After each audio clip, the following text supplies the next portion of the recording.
Futbol terma jamoamizning eng mashhur intervyulari. Albatta bizga hozir baribir ruhiy tarafdan azina qiyin, chunki g'alaba juda ham kerak. O'rtoqlik uchrashuv bo'ladi.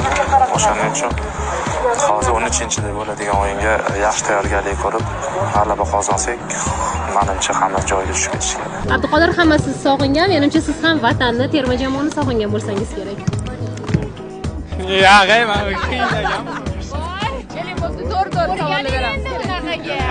Muxlislarga nima demoqchisiz hozirgi vaziyat? Endi juda ham nima desa bo'ladi. Biz ham rosa chiqimiz kelyapti. Endi hali ham shans bor. 3-o'rinni olibmiz, endi qiyin.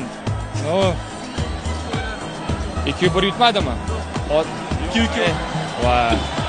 Yomon bo'pti-da endi hammasi. Menga 2-1 deb tugadi deb aytishdi-da. Voy, tugabdi-da hammasi endi. Bilmadim endi. Uzra. Javobga tayyor emasman lekin to'g'risi. Shunaqa do'stlar, sizda-chi? Sizda bormi shunaqasidan?